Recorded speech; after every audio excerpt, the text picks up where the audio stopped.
Okay, so now let me open the final session of this event and introduce the first speaker here locally from EPFL.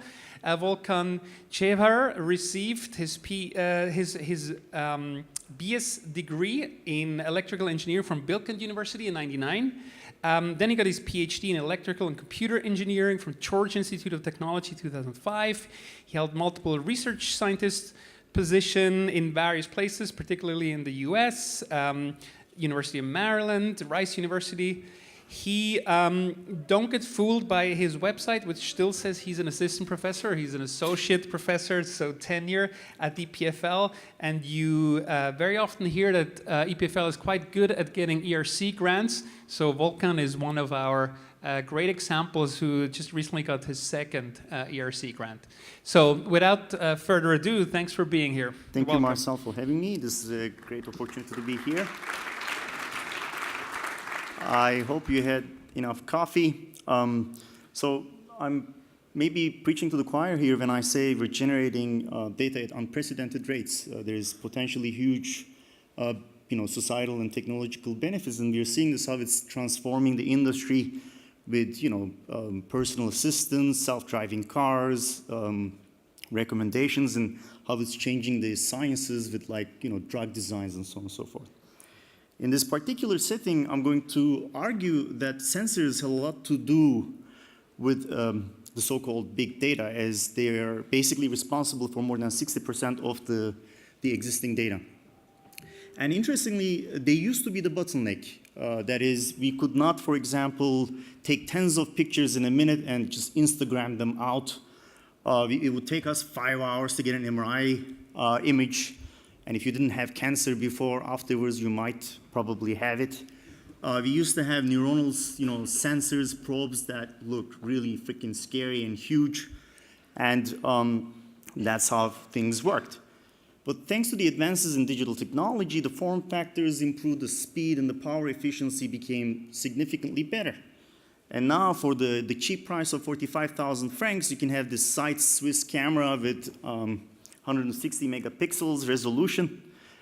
Our collaborators at EPFL now make wireless neuronal implants that enable monkeys to walk with spinal injuries by transmitting neuronal signals directly from the brain to the acting muscles, and so on and so forth, right?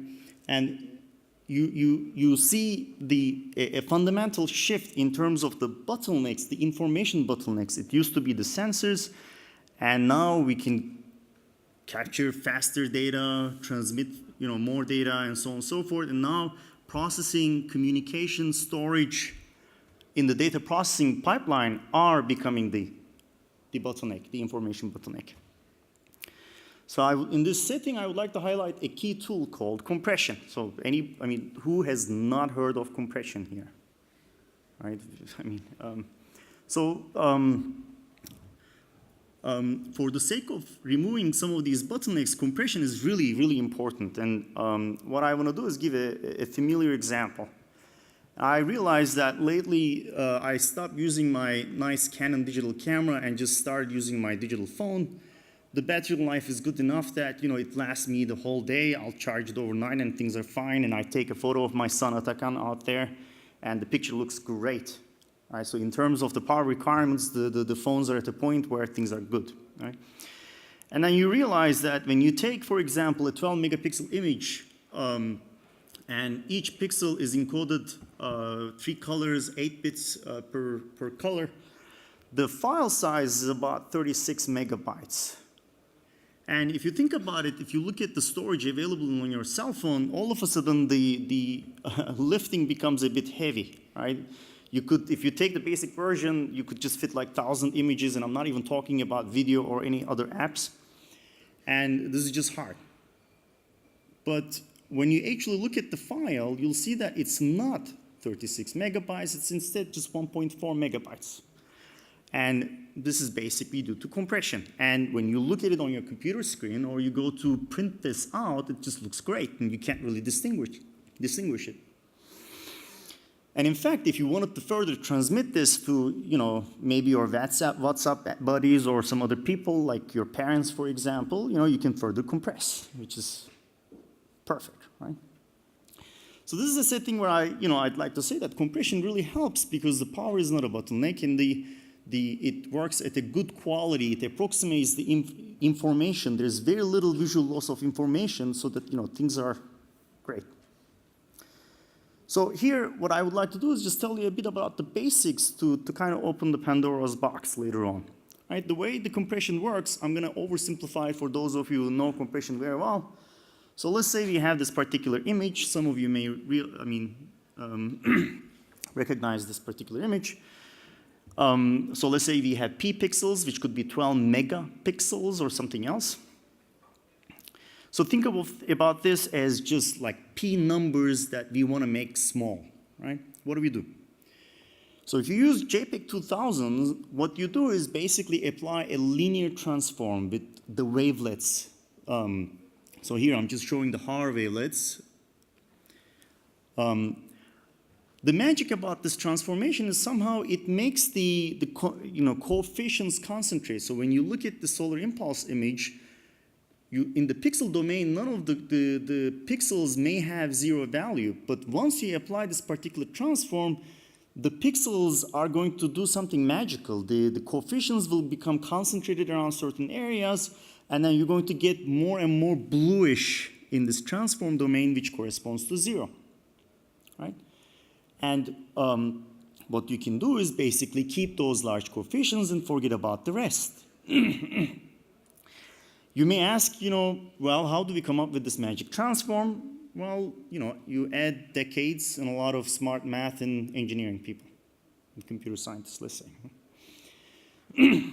So the basic strategy is just this one. You take the image, apply the linear transform, then you subset select some of the coefficients that matter for you in terms of the approximation quality. You encode those using some bit encoding. And then when you transmit these things, you can just apply the adjoint operator, so to say, which is also a linear transformation that gives you the image back. So very simple linear transform, pick the largest coefficients, linear transform back, you decompress. And you can do this with other transforms, such as JPEG, which is the older format, which is still more popular than JPEG 2000. It uses the discrete cosine transform as the linear transformation. Now, you may think that, this is very, you may think that this works really well, but I'm going to argue that this is very specific for images. And the idea is that we would like to do something similar for a variety of different kinds of sensors, right? So the argument here is, can we actually try to make the sensors learn how to compress their own data so that our data processing pipeline, doesn't get inflamed, so to say.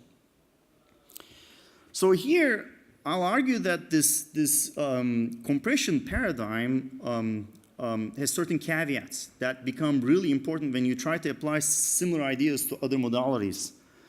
One is that you already collect the data, then transform the data. So in many applications, collecting data is extremely expensive, especially in scientific applications, and I'll mention some of those later in the presentation. And then sometimes it may be also very expensive to perform a full transform. Right?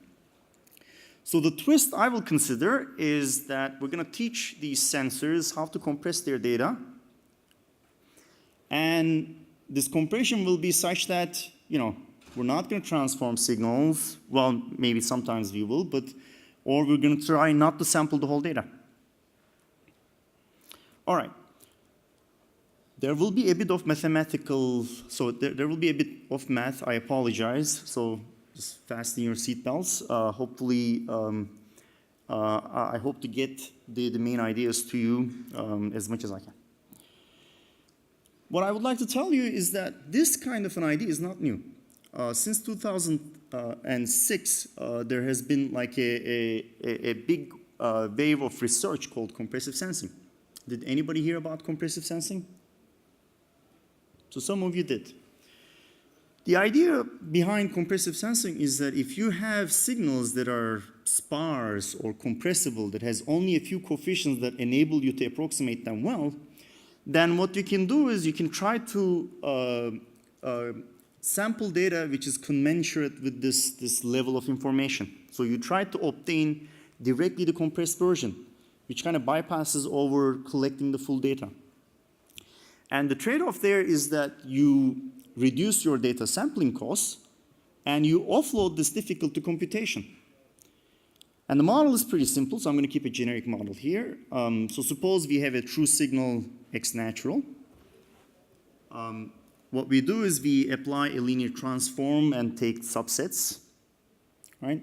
And this linear transform can be random, it could be DCT and so on and so forth.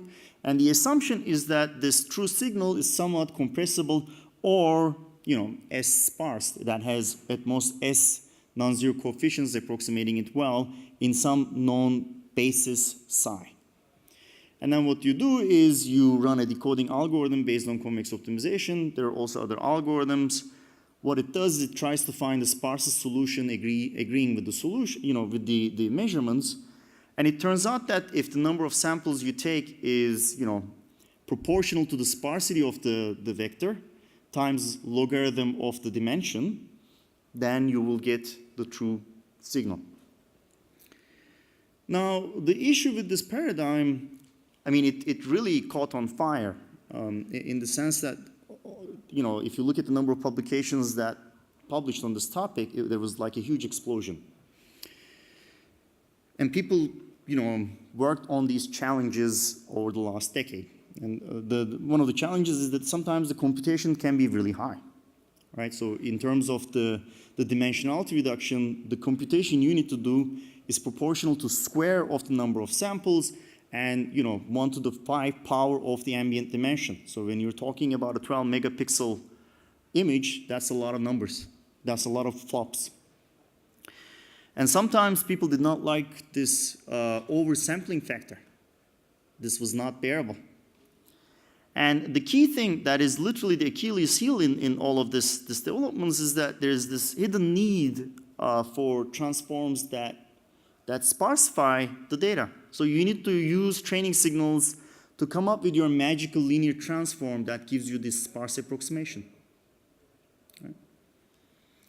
Now, we're going to take an alternative view here. And I'm going to just quote Vladimir Vatnik, which is like one of the main developers of statistical learning theory. He says, when solving a given problem, try to avoid a more general problem as an intermediate step. And if you look at compressive sensing approaches, people have been using training signals to learn dictionaries and then use the same kind of hammer, like apply linear transform, subsample, and then solve an optimization problem. What we're going to try to do is, given the training data, we're going to try to design the sampling system directly without trying to learn dictionaries. Right? So I call this part basically the statistical learning theory meets compressive sensing. So what we're going to try to do is we're going to try to learn how to triage the data in the sense that there is some data that will be important. We're going to take them. Some of the data will not be so important, and part of the data will be just useless. So we'll try to throw them depending on what you want to do. All right? And for this, we're going to take on a statistical framework. Now, we're going to have the same type of linear measurement system. We're going to have some linear transform that we're going to apply and do subset selection. But here, we're going to assume that the true parameter follows some unknown probability distribution. Now, what we're going to do is we're going to assume that we've seen some of these signals of interest before. And we're going to try to use these things to learn this subsampling pattern that I call P sub omega. That is, we're going to learn where to sample. Now, to do this, we're going to fix an estimator. Like in the compression case, it will be a linear decoder. And the loss function we're going to worry about is how we will approximate the true signal or image or whatever we're interested in well. One way of measuring this is you have an estimate x hat. You look at the Euclidean distance of this x hat to the true parameter, and you normalize by the size of the norm of the true vector. Right? So if this number is really small, like epsilon, things are good. If it is close to 1 or more, it's bad. Right? And actually, for this talk, these are the simplifications I make. You can think about other estimators, nonlinear estimators, and you can think about other goals such as worst case losses and so on and so forth. But what we're going to do is we're going to see how well in the average the sampling system is going to perform. Now, if the probability distribution that generates these signals were known, things were somewhat straightforward, although could be computationally expensive. The idea is that we would like to minimize our expected loss, which is, the kind of errors that we're going to get with the sampling system, given our compression constraint. But the issue here is that typically we do not have access to this distribution. So what I will argue is that if you look at this, if the sampling matrix F is orthonormal, in the end, this optimization problem is about, selecting some of these indices in such a way that captures most of the energy in the signal. So think about the transform. If you make a transform, the compression works by grabbing the largest coefficients, right? So if you want to minimize your expected loss in terms of performance, what you need to do is somehow find these indices that grabs these large coefficients, but without knowing them a priori, right? Now, because the distribution is unknown, what we can do is we can get an estimate of this expected risk by looking at the samples and minimizing the so-called the empirical risk minimizer. That is to say, if you look at the objective we want to achieve, we cannot actually even evaluate it. What we can do, given the training examples, is have a simple model of it that approximates it well. And then obtain indices that minimizes this model, and then see how well the obtained indices from the empirical risk minimization actually compares to the true optimal subset selection, the indices, omega optimal. Right?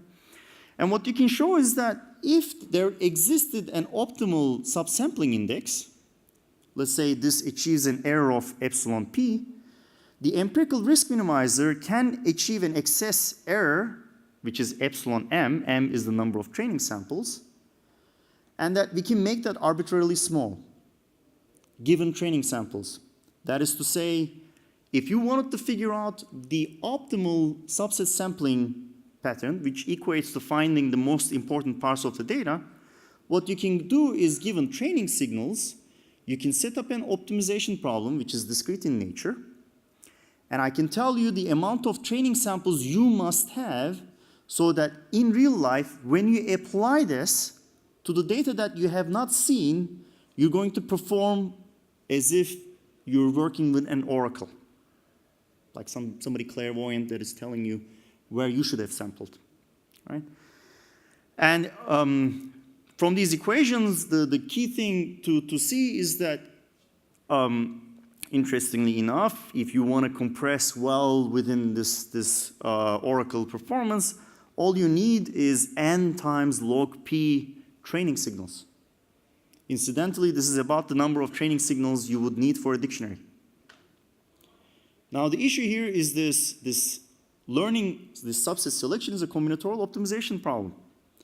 You're working with some nonlinear costs, and what you need to do is somehow magically solve combinatorial problems that have exponential complexity. And what we've shown is that under certain settings that are very relevant to neuronal signals, MRI imaging, and natural images, this combinatorial problem is actually solvable. And in fact, quickly and optimally. All right. So what I want to do in the rest of the talk is to give you an application of these ideas. So here's one example. So for this, my former postdoc was working at Gamma, Luca Baldassare, took some Kenya pictures. So these are real TIFF images uncompressed at 16-bit quantization. What we've done is generated a data set to see if we can actually learn compression that is somewhat competitive with JPEG. And it turns out that applying these ideas, you can learn a compression scheme that gets really close to JPEG and basically significantly outperforms the best compressive sensing ideas that is out there. And the upshot of this is that the decoding here, as I mentioned, is linear. So what you can do is take these kind of compression ideas and go really high resolution, like gigapixel range, and you can take the data out of the sensor and transmit to a base station wirelessly at real time without burning the sensor or kind of like clogging the bandwidth, right? And interestingly, you can apply these nonlinear decoders or fancy decoders, and they don't improve much. Even if you spend a lot of time, the results don't get better. Now, the second example I want to give is this neural implant example. So what we want to do is basically have a wireless implantable device that samples these neuronal signals and then transmits them so that we can detect seizures, or we can basically transmit, let's say, locomotion information. Right? Now, the neuronal signals, you know, there's this global signals that are on the hundreds hertz range. The spikes are near kilohertz ranges, so what people want is to have signals that are sampled nearly at 5 kilohertz. And there were studies as to whether or not you should have a full analog chip versus a digital chip. It turns out, power-wise, having an analog chip than having a digital sampling is a bit cheaper in terms of power. So here's the kind of architecture we're thinking about. So suppose you take the signal, you anti-alias filter, and then sample at 5 kilohertz. If you were to just stream out the data, then the amount of power you consume on the analog front end and the analog to digital converter is about 10 microwatts. Now, I must tell you, there is this key number, 2 milliwatts. If you have a chip in your brain and the wattage goes beyond 2 milliwatts per centimeter square, you burn your brain. You don't want to do that. So power is a critical thing here if you want to put multiple sensors. Now, take a look at the transmission power. If you stream everything out without doing anything, then you consume 50 microwatts. It's a significant chunk. Now, let's see if the full compression works. So what we want to do here is, well, compress the data. If we sample the data at 5 kilohertz, we can transform the data like in the images, then fully compress at the optimal rate, and then send them. Now, in that case, the transmission goes down from 50 to 2.5 microwatts. However, the DSP that it takes to transform the data now consumes 80 microwatts. So this is literally shooting yourself in the leg. So for this, what you can do is actually, there are, billion sample length neuronal signals out there. So you can learn subsampling indices and compression that will not basically do full transforms and so on and so forth. So for this, we've done some study with this learning-based approach, and we obtained very large improvements over the old compressive sensing kind of ideas without doing any nonlinear decoding. So the latency of the reconstruction is super fast. And then we went beyond these Hadamard type of, like wavelet type of compression to DCT, and we've shown even further significant improvements. And when you look at the actual power consumption with this learning-based approach, the compression takes about 2.5 microwatts, and the transmission is 3 microwatts. And there are other trade-offs available. And then we actually built this chip. And we're looking to employ it in some upcoming tests. My final example is about magnetic resonance imaging, MRI. Did anybody take an MRI image and enjoyed staying there for like 20 to 30 minutes? I mean, if you're meditating, this might be okay. But typically, if you're a kid with a bit of attention deficit disorder, you're not going to do that. So if you look at the average times, the MRI of the brain takes about 20 minutes, and even more depending on what you have, hopefully nothing serious, right? And I list some ideas here. And Siemens is even now trying to apply some of these ideas in their products for cardiac sensing, because there you have to hold your breath minutes at a time. So the example I want to give here is this multi-coil MRI imaging. the idea is that you divide and conquer. You use multiple sensors within the MRI image to accelerate your acquisition so that you wait 1/4 of the time. And here, the samples are taken directly in the Fourier domain. So the setting is exactly what we want. And if you look at the reconstructions of the individual coils, you can kind of make out that there is a brain out there. Right? And what people have been doing in the literature, they were saying, if you look at the Fourier transform, the most of the significant coefficients are around the center. So if you wanted to accelerate MRI, we can just take the samples near the center. There are other sampling type of patterns here. I'm just showing a 2-dimensional MRI acquisition system where the machine literally scans one Fourier slice at a time. Right? So I'm going to call this the variable density, which is the state of the art. And what you can do is, given the data, given the particular machine, you can basically optimize this variable density ideas. Right? They have some parametric forms, and you have to do some sort of a grid search. Or you can do what we are doing, learning-based. The machine takes brain images. You look at the images that that particular machine took, and you can find and decide on the optimal subsampling pattern. And when you do, you fix these patterns and apply it to multiple people, you get a radical improvement, 6 decibels. And I can show you some images, and I'm not sure if the differences are showing, but it is very difficult to distinguish the actual image and the learning-based image because the error is on the 40 decibels. So those of you who are familiar with sound equipment might realize, decibel, large number, maybe too loud, but here, the larger the number is, the better the quality is. And you can do this for multiple examples. And I'll end my talk here. So it turns out that for big data, there are interesting paradigm shifts and bottlenecks. And it is an interesting area to work on compression in terms of, figuring out novel compression techniques, sensing styles, and so on and so forth. So with that, I'll take questions. Thank you.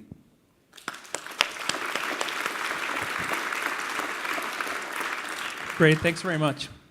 That is a brilliant shirt right there. The gray one. Okay, I cannot see anything from here. Better. Any questions? Please raise your hands clearly so I can see them. There is one. I have a different question. I lost my cell phone. And I was sitting somewhere there in the middle. Maybe it's somewhere on the floor, or it's blue. Blue cover with stripes. Thank you.